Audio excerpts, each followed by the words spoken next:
Well, hello everyone. Phil Gigliotti here again. Welcome to One in Messiah here on Messianic Lamb Network. Glad you could tune in. If it's the first time here, this program is on live every Thursday at 4 p.m. Eastern Time.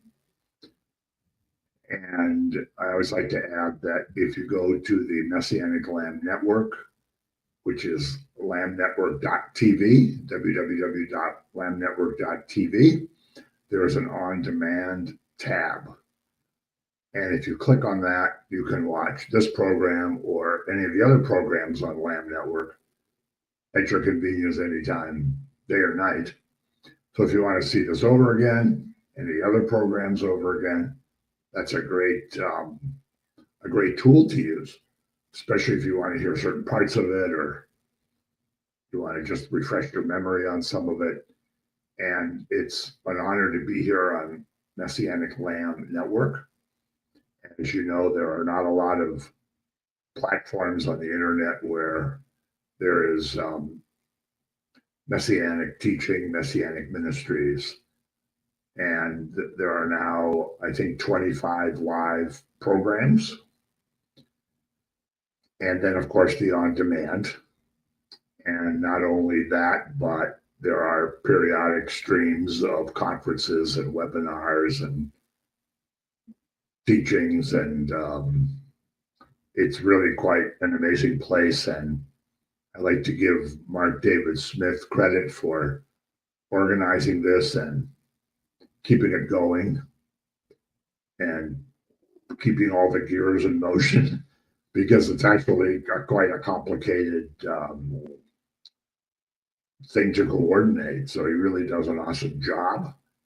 And I always like to mention that because he probably doesn't get a lot of mention. You may see him periodically on the network, but he doesn't get as much credit as he deserves.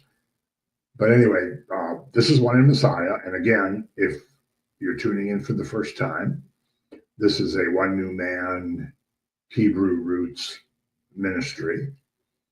We started about 9 years ago,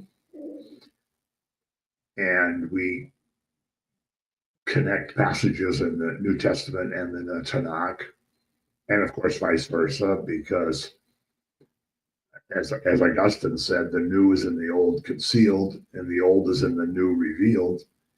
And so when you understand Torah and the prophets and the writings, you really get a much deeper understanding of Yeshua and why he came, why he had to come, what he did, why he did what he did in the way that he did it, and what that means to us.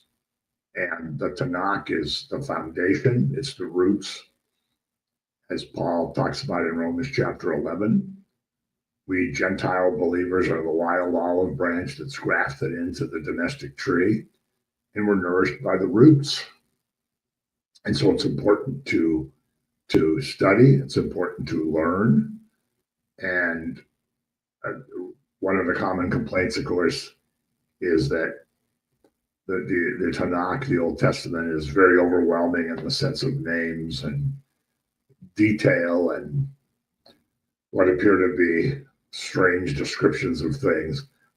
And you certainly don't have to learn every name. And as I kid with people, you know, in the book of Numbers, where God tells Moses to do the census, you don't have to memorize how many people, actually how many men were in each of the tribes. And if you want to amaze your friends and say the tribe of Gad had this many people and the tribe of Zebulun had this many people, that's nice, but not necessary. What's important to understand is that everything that's in Torah prefigures Yeshua.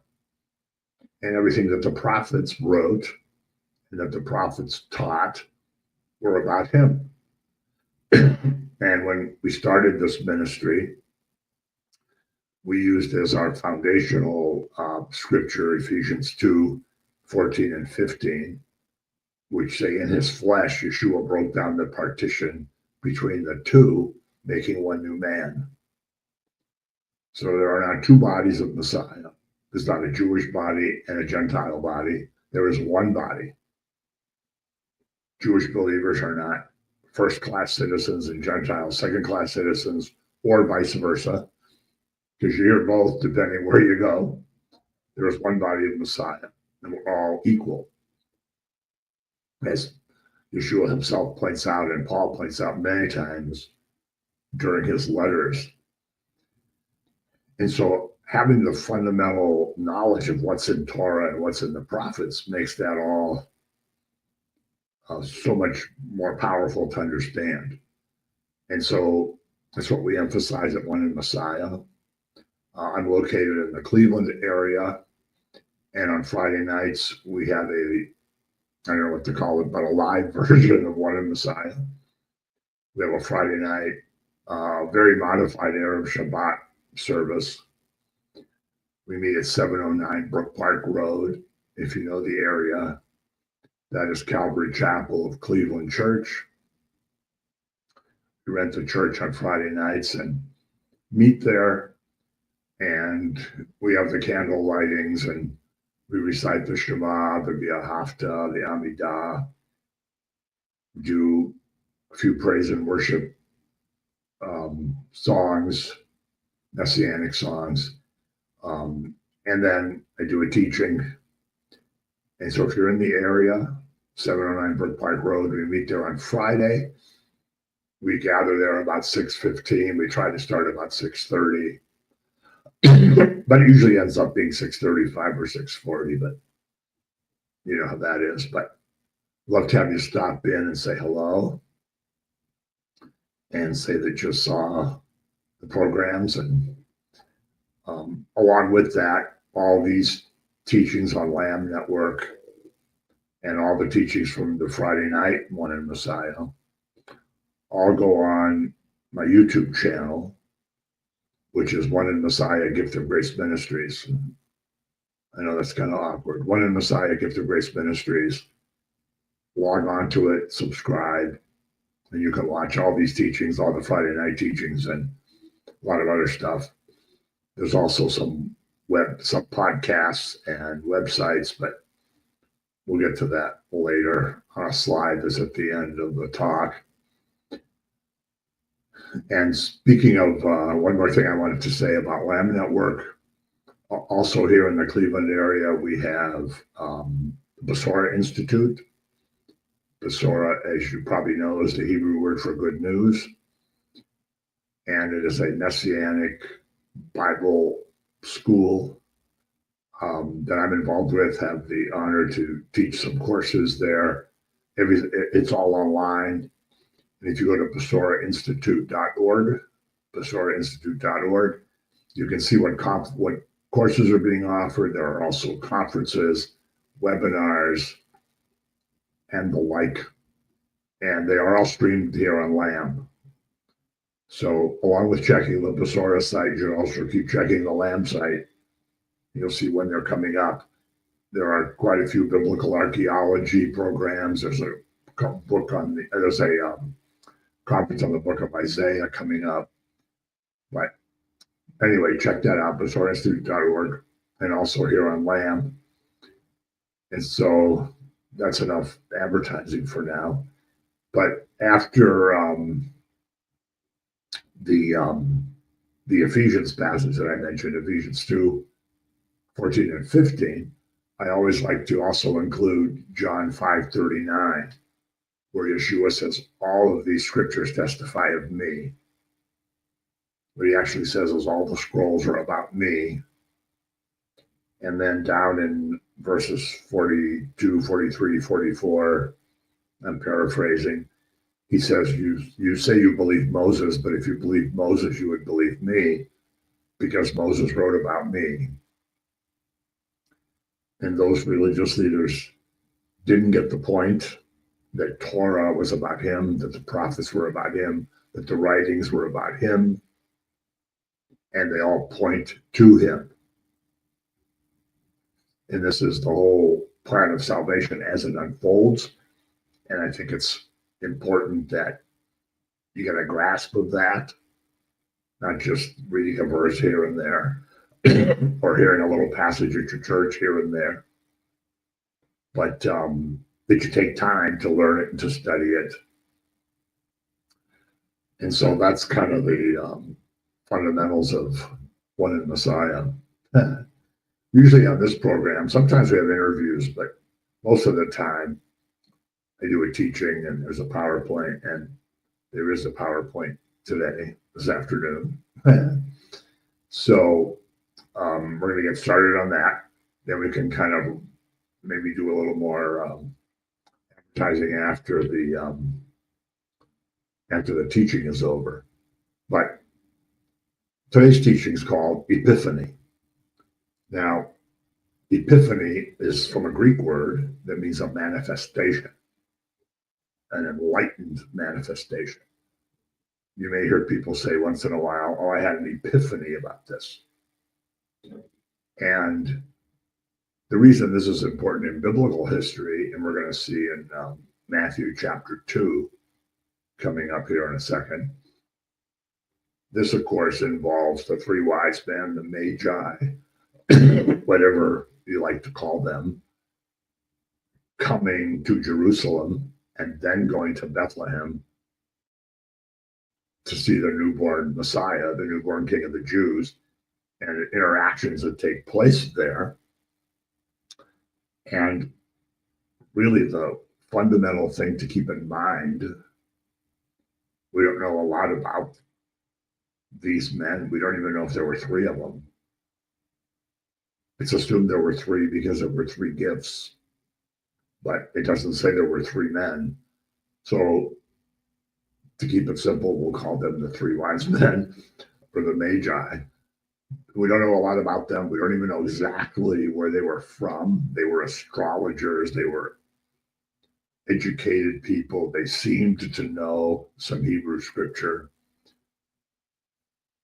But one thing we know for sure is they were not Jews. One thing we know for sure is that they were Gentiles. And the important point here is that we don't know exactly how old Yeshua was. It wasn't like when you see nativity sets and you see the Magi there and with little baby Jesus in the manger, they would not have been able to get to Bethlehem that fast. They went through quite an arduous journey, probably 1,000 miles or more. So they probably were not there while Mary and Joseph were still in the cave or the stable or whatever it was. But the Messiah, the Jewish Messiah, the promised Messiah, was manifested to Gentiles. And this, of course, is the prefigurement of what was going to happen as the gospel went out into the world. That for the most part, Jews would not accept the gospel. Many did, of course. Many do now, of course, but a very small percentage. The book of Acts tells us that many of the priests became believers, some of the Pharisees became believers, but Gentiles, for the most part, became believers, which in the long run was, of course, the plan. And Isaiah talks about that plan a lot. And so as time goes on, the church becomes predominantly more and more Gentile, till by the 2nd century, it was almost all Gentile. But the important thing is that Messiah, very young Messiah, was manifested to Gentiles. So we're going to look at Matthew chapter 2. I'm not going to put every scripture up, but in verses 1 through 12, we have this account that Matthew documents of what happened. So I'm going to read a little bit of this because, and like I say, I'm not going to put every scripture up. Now, after Yeshua was born in Bethlehem of Judea in the days of Herod the king, behold, wise men from the east came to Jerusalem, saying, "Where is he who has been born King of the Jews. For we have seen his star in the east and have come to worship him. When Herod the king heard this, he was troubled, and all Jerusalem with him. And when he had gathered the chief priests and scribes of the people together, he inquired of them where the Christ was to be born. So they said to him, in Bethlehem of Judea, for thus it is written by the prophet, but you, Bethlehem, in the land of Judah, are not least among the rulers of Judah, for out of you shall come a ruler who will shepherd my people Israel. So interesting. After Yeshua is born, Herod, of course, is king. This is an evil Herod. Was probably an Edomite, might have been half Jewish, certainly was not spiritual, certainly was not versed, as you can see here. He has to ask the religious people, where was the Messiah to be born? And of course, they quote from the prophet Micah, chapter 5, verse 2. And as I always like to add, they didn't tell Herod, we'll get back to you, we have to go look it up. They knew these prophecies because this was all they did, was study the scripture. This was all they did. And as Paul points out in Romans, in the 2nd and 3rd chapter, if anyone should have known that Yeshua was the Messiah, it should have been those guys, because they knew all the prophecies, they knew all the writings of they knew all of the writings that were prophetic, they knew Torah, and they should have been able to figure this out. But anyway, that's another story. But here are 3 Gentiles who, after coming all this distance, say, we want to see the newborn King of the Jews. We know he's been born. They have no question that he's been born. From 1,000 miles away, they came on a camel. They came on camels. I don't know how long it would take a camel to go 1,000 miles. I was on a camel once in Israel, and I'll never go on a camel again. It was a horrible experience. But anyway, they came a long way in very uncomfortable situations, and they have no question in their mind that the Messiah has been born. And they also call him the King of the Jews, and they say that they saw his star. We're going to get to the star a little bit later, but this is a very important prophecy that comes from the book of Numbers, as you probably have guessed. And again, the religious leaders, they quote to King Herod, Micah 5:2, that the ruler, the shepherd of Israel, the Rohe Israel, would be born in Bethlehem, house of bread. This is the city of David. And as we talked about last week, I think that it's very interesting that Caesar Augustus, who had no idea in his mind why he was doing what he did at the time he did it, had everyone go to their ancestral home in order to be registered in the census. And so Joseph and Mary had to go to Bethlehem from Nazareth. So the decree of this pagan emperor gets Joseph and Mary to Bethlehem, to the place where Messiah is going to be born. And like we saw last week, while they were there, her time was that completed and she delivered the baby. So Yeshua the Messiah is born in the place where the prophet Micah said he was to be born, which is the city of David. And so these magi get there, and Messiah's birth, of course, up to this point was unnoticed, very obscure. There wasn't a lot of announcement through the land. There wasn't big news in Jerusalem. There wasn't a lot of announcements at the temple that the Messiah had been born. None of that. It was unnoticed. It was very obscure. And this is not what people expected about the Messiah. This is not what people expected at all. He should have been with royalty and majesty. He should have been born in an awesome place.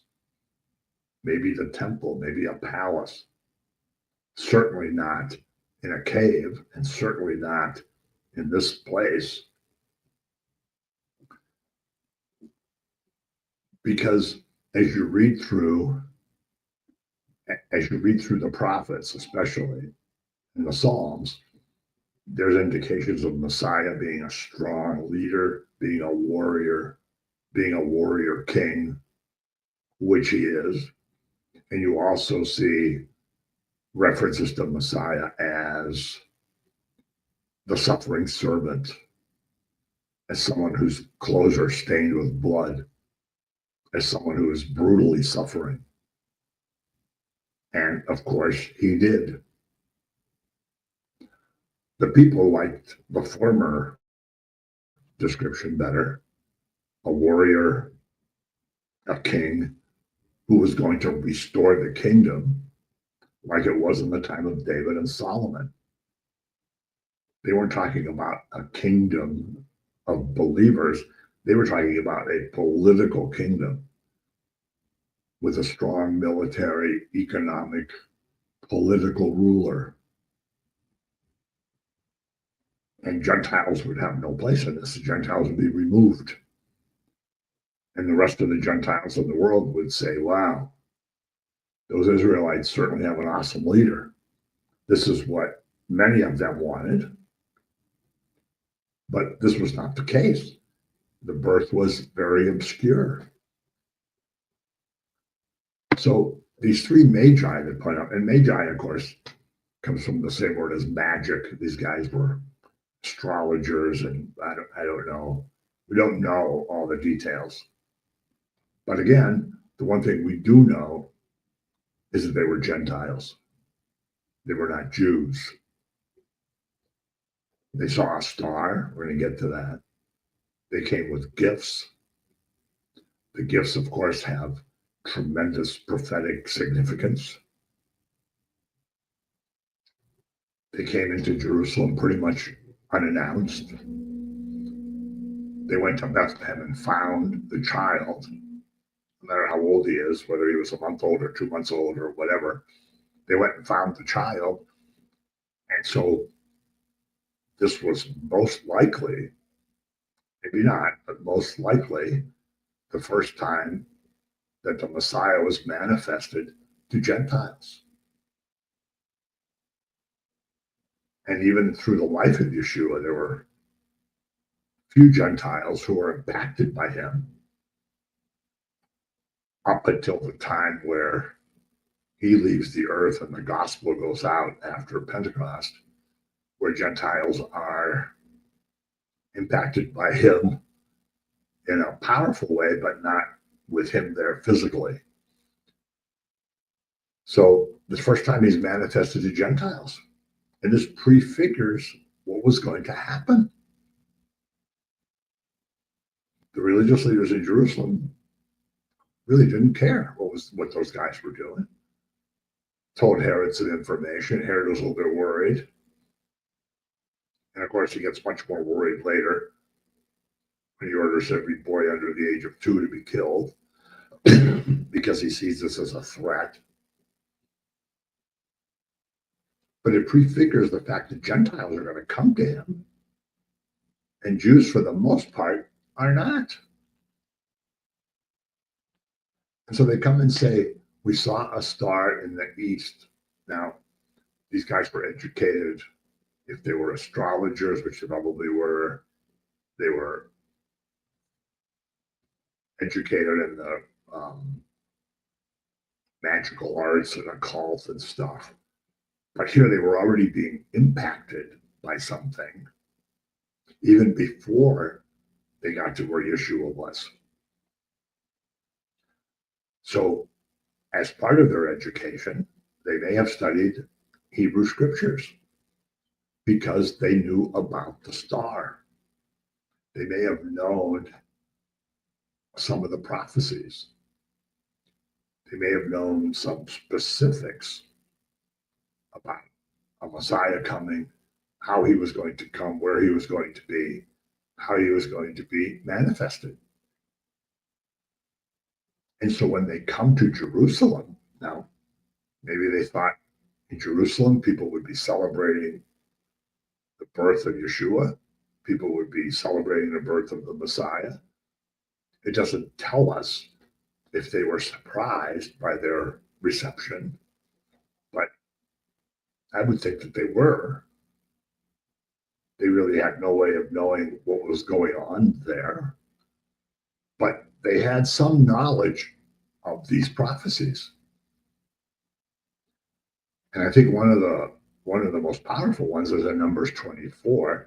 This is, of course, Balaam who says this after Balak the king wants him to curse the Israelites. We're not going to go into all of that, but this is where we get the Motabu. But in Numbers 24:17, Balaam, who's a pagan priest, says, I see him, but not now. I behold him, but not near. A star shall come out of Jacob, a scepter shall rise out of Israel.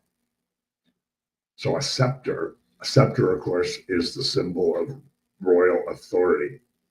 It's a symbol of ultimate authority, civil government, political authority. But a scepter, a ruler, is going to come out of Israel, and a star is going to come. And Balaam, when he has this prophecy, he says, it's not going to happen now. Remember, the people were still in the wilderness at this point. It was a long time yet. They had a good 1,400 years or so to go. And Balaam says, I see him, but he's not here now. He's not now. I behold him, but he's not near. But he's going to come. And a star is going to come out of Jacob. And a scepter is going to come. Herod probably doesn't know this prophecy. He certainly didn't know about Bethlehem. I don't know, it isn't clear whether he knew about the line of David and Messiah being son of David and from the tribe of Judah. We don't know exactly what Herod knew and what he didn't know. Most people think he was an Edomite. He was a puppet king that the Romans put in place. All through history in various places of the world, there have been puppet governments, puppet leaders, puppet kings, where some colonizing power puts somebody in who only has the appearance of being in charge. So Herod was one of these puppets. And so, although he had civil power, he had to answer to the Romans. And although he had power, he had some authority, he had wealth, he had prestige, probably didn't really know much scripture, probably didn't really know much about the people he was ruling over in terms of what their beliefs were. Now, interestingly, that we just read Balaam's prophecy back in Genesis 49, we have Jacob as a very old man who is dying, and he's blessing the sons. And some of the blessings are nice and some of them are pretty terrible, but we're not going to get into that now. But in Genesis 49:10, this is part of what he says about Judah, Yehuda.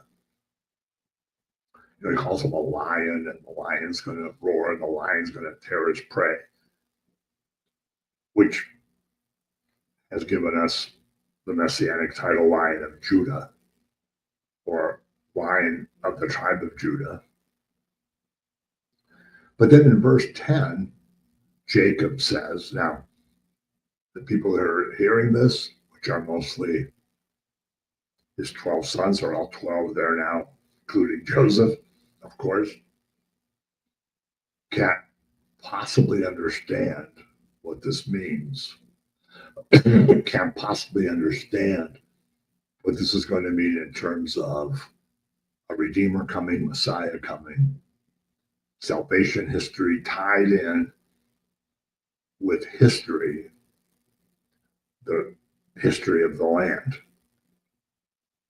But in 49:10, he says, the scepter shall not depart from Judah, nor a lawgiver from between his feet until Shiloh comes.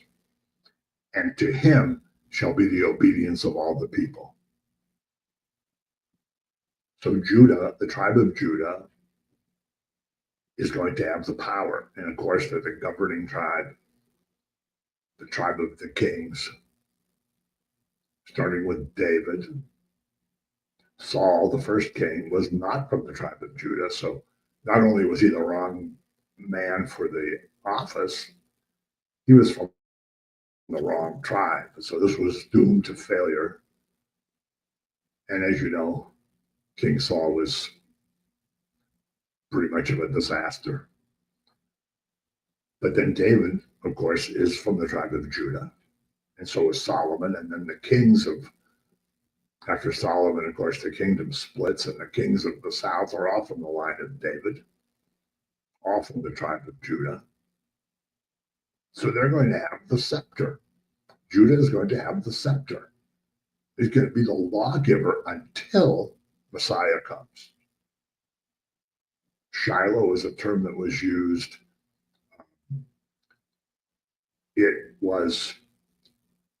It came from partly from the word peace. It came partly from the word abundance. So there was going to be an abundant peace, abundant tranquility, abundance of everything, what we would call the Messianic kingdom. So Jacob says, when Shiloh comes, the scepter is going to pass from Judah. And to him, meaning Shiloh, meaning the Messiah, the obedience of the people has to come.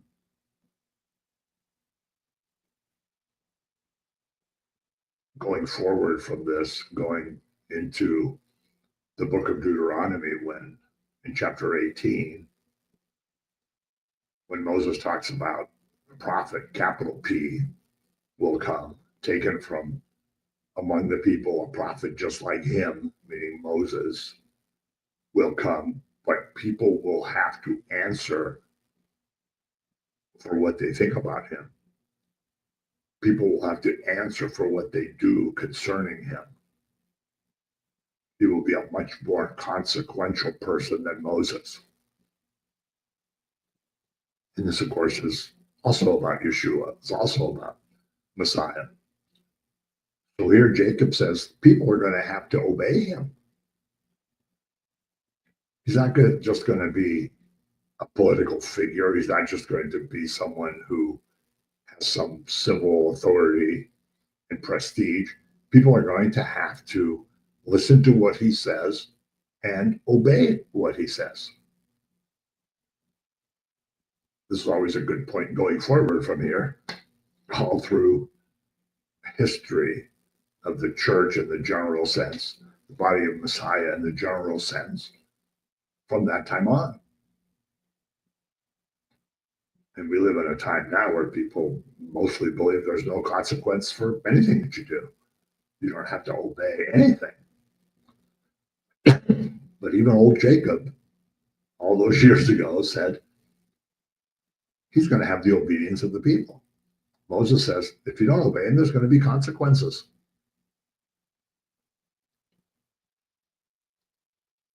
So the scepter had passed from Judah. The Romans were there. There was no monarchy. Well, there was a puppet monarchy, but there was no monarchy from the line of David.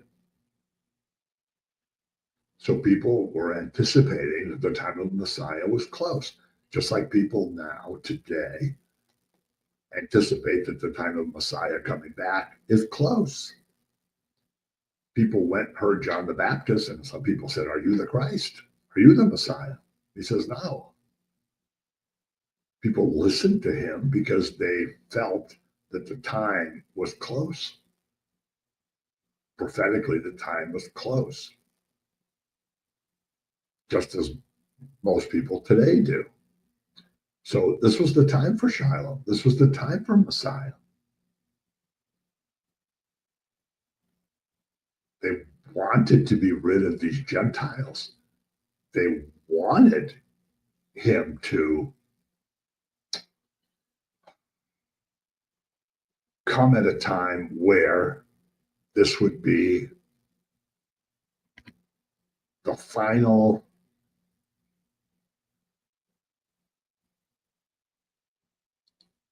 power that would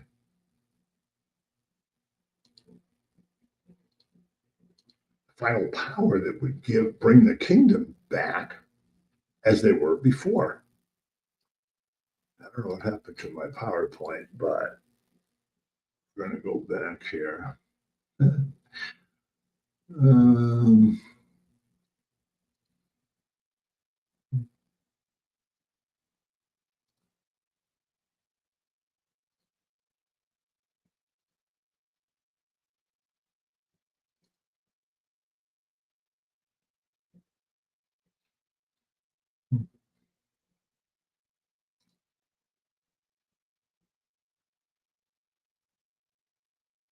Well, anyway, I'm not sure what happened to the rest of my PowerPoint, but regardless, we're going to go on with this.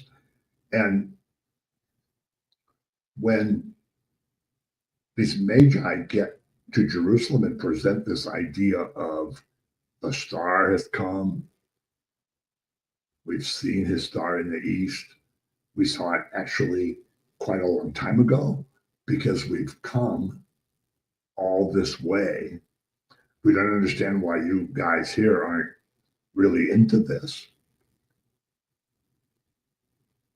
We don't understand why there's not excitement here. We don't understand why the religious people aren't excited about this. And of course, what's always fascinated me is after they have this encounter,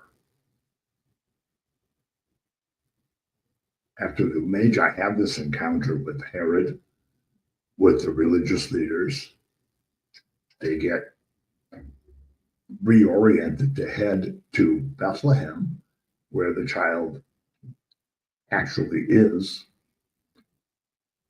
And even though those priests or Pharisees or whatever they were had told Herod where Messiah was to be born, not a single one of them went with them to see what had happened. In fact, I don't know if, when you think about it, they presented this prophecy to Herod within the hearing of these three men who had come from so far. They were presumably in what we would call the Old City, probably either on the Temple Mount or near the Temple Mount, which, as you know, is probably about 8 miles from Bethlehem. And even on a camel, it wouldn't take very long to go 8 miles. Not a single one of them went with the Magi. Not a single one of them said, maybe we better go over there and see what's happened. After all, we just quoted Micah 5:2. Obviously, they didn't have chapters, but we just quoted Micah 5:2 to these guys who showed up in town that we know they were from the East. We know they were educated people. Sometimes they were called kings. We know they were astrologers. We know they were Gentiles, so we don't really care what they're doing.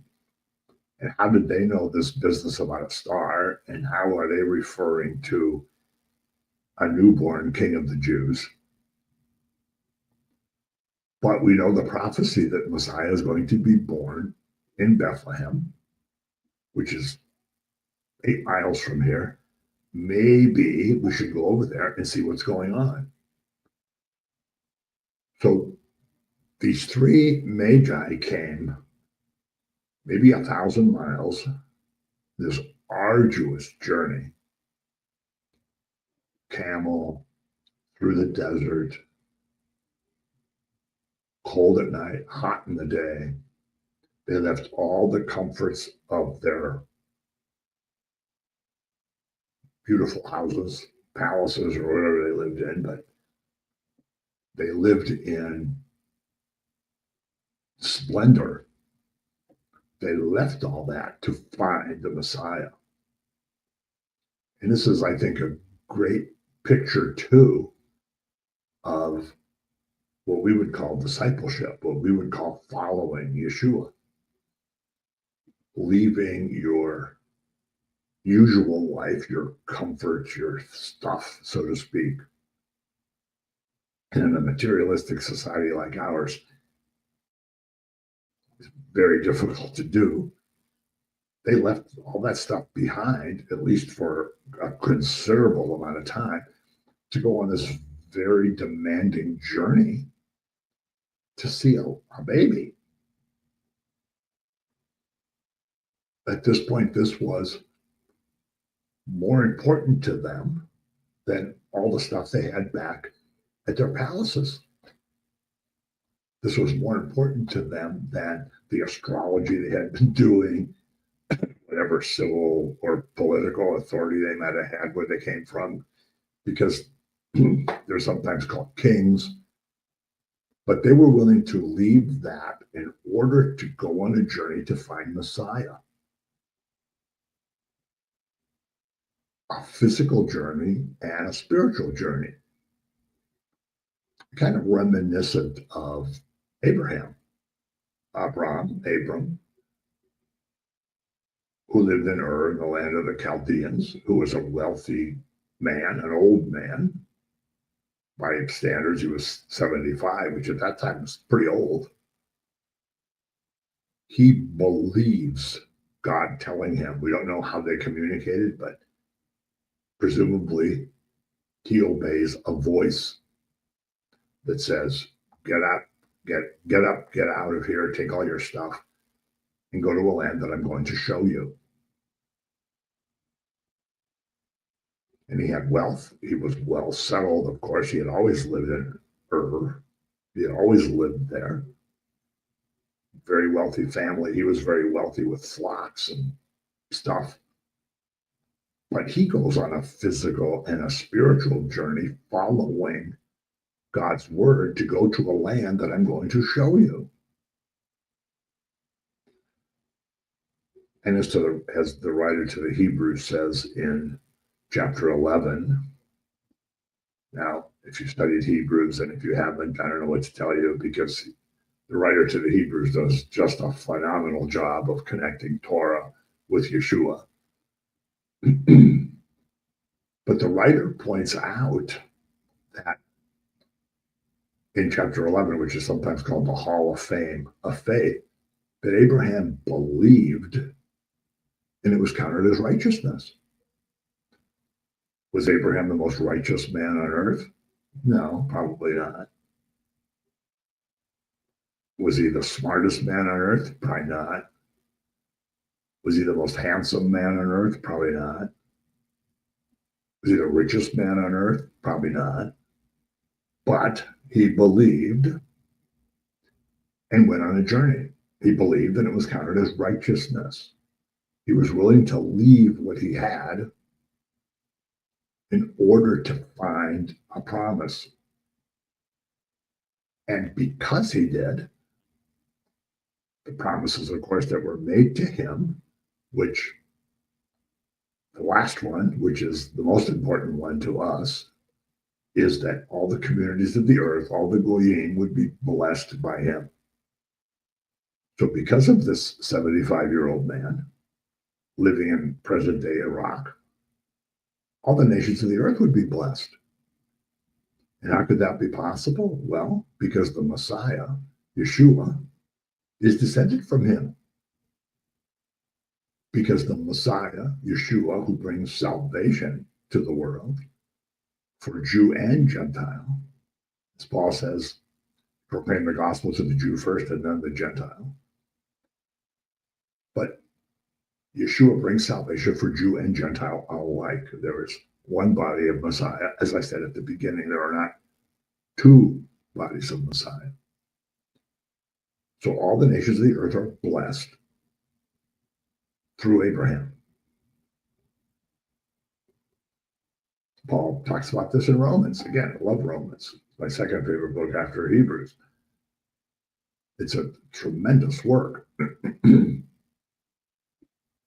Where he says, just because you're descended from Abraham doesn't mean that you're righteous. Doesn't go through the blood. But if you're in Yeshua, the Messiah, you're spiritual Abraham. He's your father in your faith. So we Gentiles don't have him as our biological father, but he's our father in faith. And so these wise men, these magi, go on a journey that's very similar. Now, not exactly, because then they go back, presumably after their Bethlehem experience, they go back to their homes. But they go on a journey, not knowing exactly what they're going to find.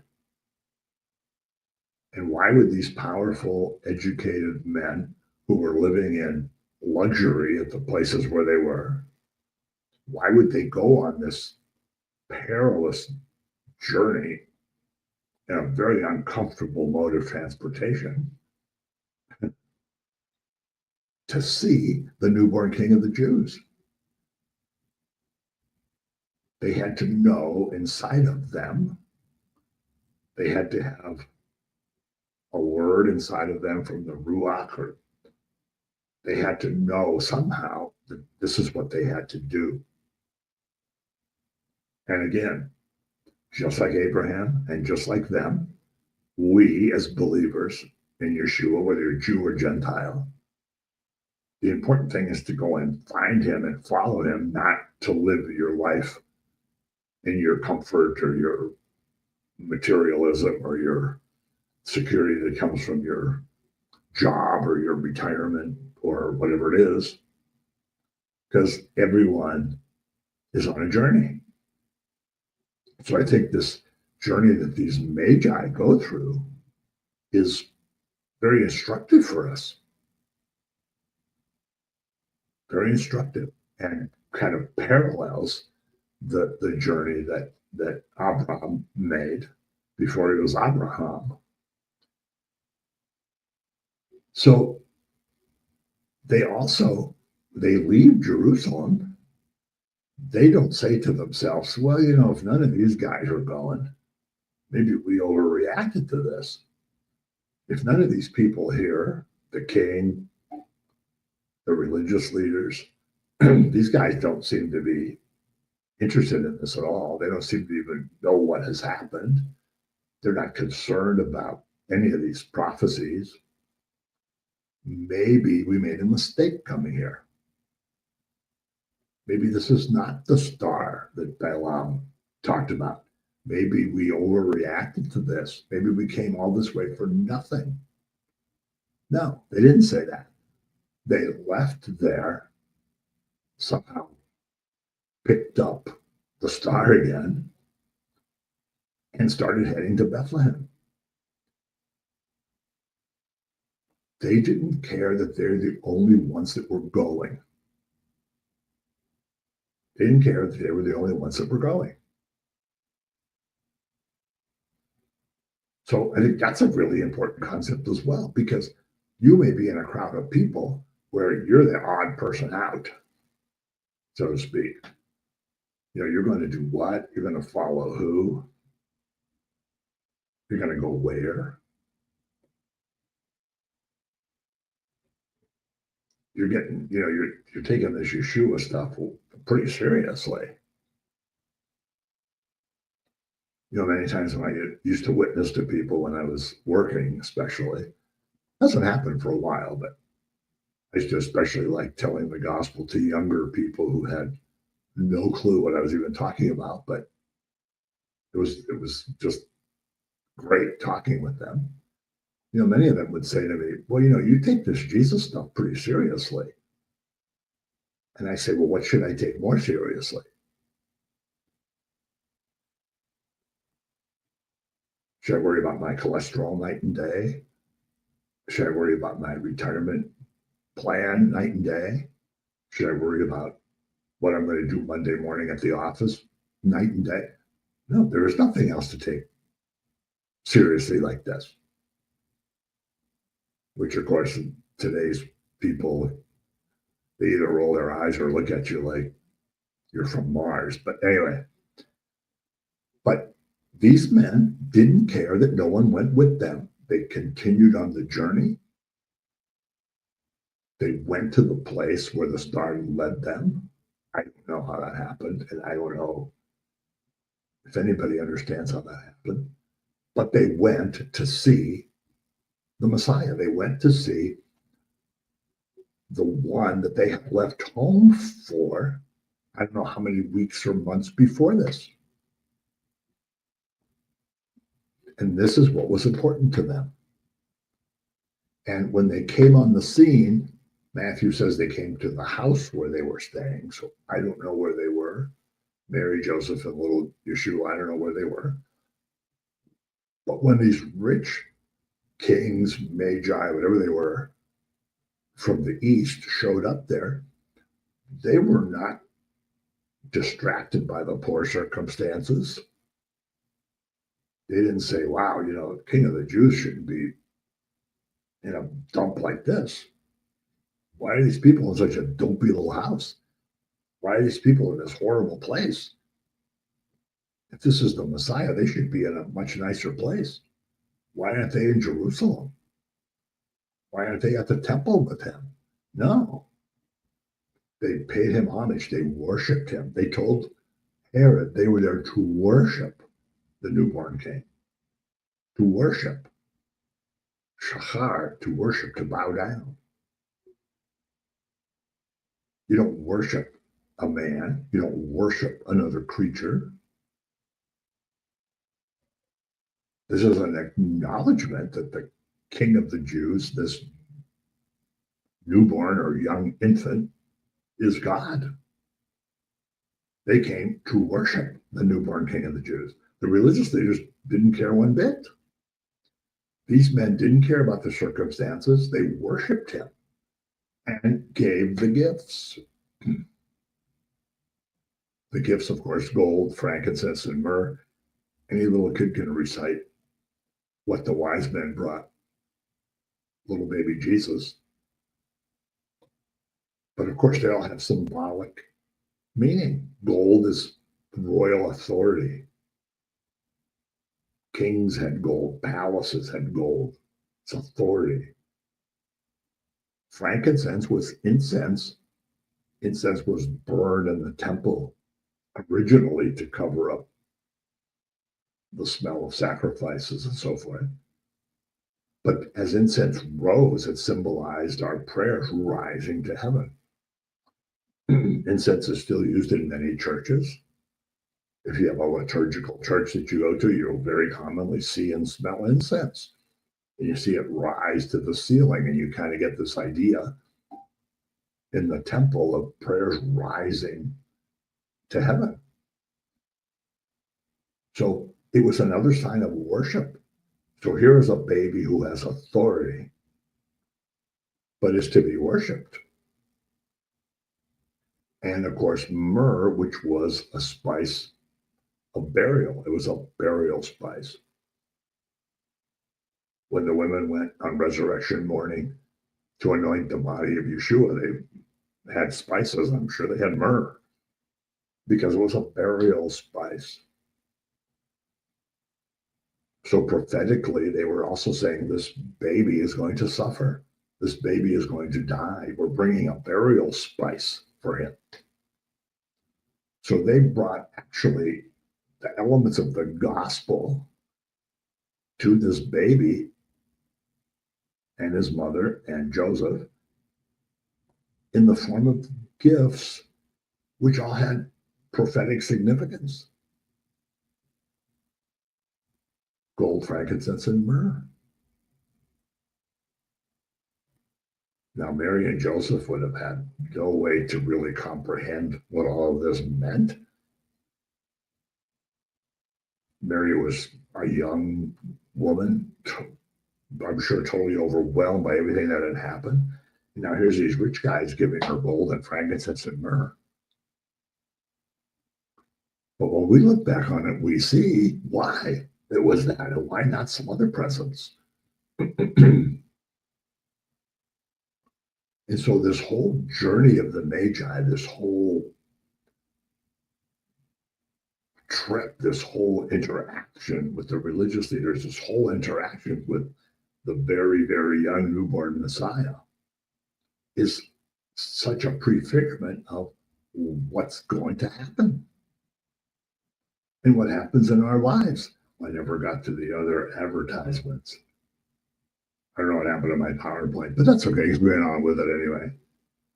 Well, thanks for tuning in, and join us again next Thursday live at 4 p.m. Eastern Time. Have an awesome week.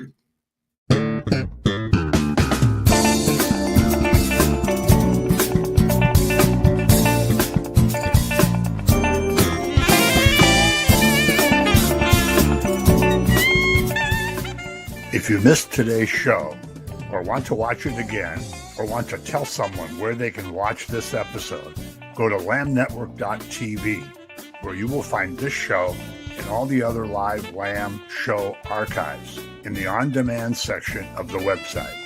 Thank you for watching, and don't forget to tell someone about the Messianic Lamb Network.